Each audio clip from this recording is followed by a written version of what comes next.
Pour faire marcher votre outillage avec des batteries d'autres marques, vous avez plusieurs alternatives. Soit vous le faites vous-même, ou soit vous l'achetez sur Adaptateur Batterie, qui est épinglé dans ma bio. Effectivement, tout le monde n'a pas d'imprimante 3D. Après, il faut savoir une chose. Déjà, je vais vous montrer, pour ceux qui ne connaissent pas, parce qu'il y a encore des personnes qui ne connaissent pas. Donc, ce petit adaptateur, voilà. Voilà, par exemple, autour du boss, on va mettre une batterie Parkside, par exemple. Ou, plus simplement, nous avons les anciens outils performance qui sont de 2017, en fait, qui n'ont pas la même empreinte. Donc, pareil, vous prenez un adaptateur, vous pouvez mettre les batteries X20 Volt Team. Ou aussi, avec les nouveaux outils X20 Volt Team, mettre les anciennes batteries performance pour ceux qui en ont encore. Mais, il y a un mais, ça se fait pas comme ça. Il suffit pas de souder deux fils, de relier le plus et le moins et ça fonctionne. Non, ça fonctionne pas comme ça. Comme vous pouvez remarquer, il y a 3 connecteurs. Un plus, un moins et une borne ici. Celle-là, elle est nommée borne T. À quoi sert cette borne?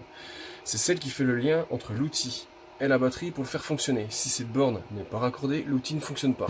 Chez Bosch, c'est pareil. Chez Makita, c'est pareil. Chez DeWalt, c'est pareil. Ryobi, non, il n'y en a pas. Chez Action, il n'y en a pas non plus. C'est l'outil, la batterie qui gère toute seule. Cette borne-là va servir pour le démarrage de l'outil. Si vous ne l'avez pas, au bout de 3 secondes, il va s'arrêter. Ou il y a certains outils qui ne démarrent pas. Par rapport à la chute de tension de la batterie, on va dire que c'est la carte de l'outil qui le gère.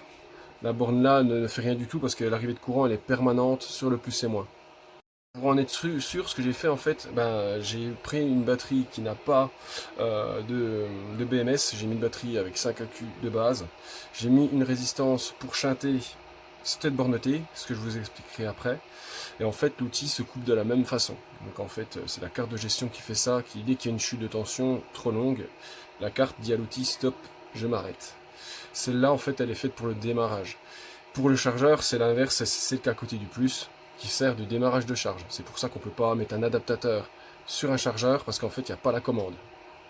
Sur Parkside, si vous faites un adaptateur vous-même, donc vous allez prendre par exemple un adaptateur comme ça, avec l'empreinte Parkside, il va falloir relier entre le moins et la borne T une résistance de 12 ou 10 kΩ.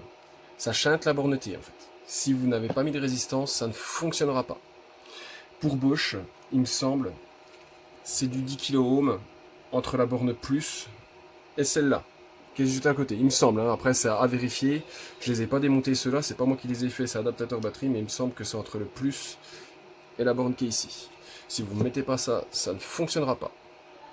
À savoir que chaque marque a son type de blocage au niveau de la commande. Makita, il faut juste relier, il me semble, le moins avec la borne de démarrage, et ça marche, pas besoin de résistance. Donc c'est impératif, si vous le faites vous-même, il faut mettre une résistance. Regarde un petit peu sur les tutos, il y a 2-3 trucs qui circulent sur internet par rapport à ce sujet-là. Il y a certaines marques, c'est plus compliqué que d'autres. Il y a forcément, les adaptateurs, c'est un petit peu un secret de fabrication par rapport à ceux qui les fait, par rapport au démarrage des outils, parce que c'est quand même des heures de recherche pour trouver ça. Moi, j'ai trouvé ça sur Thingiverse pour Bosch et Parkside. Les autres, du coup, je ne sais pas. Après, le mieux, on va dire que c'est de les acheter et pas de se casser la tête à les faire, parce que si, comme pour du Parkside, ça va être une résistance de 12 kΩ. Par contre, si c'est une autre marque, vous allez pouvoir chercher des heures avant de trouver, hein, parce que des fois, c'est pas évident. Donc voilà, voilà. Allez, tchuss.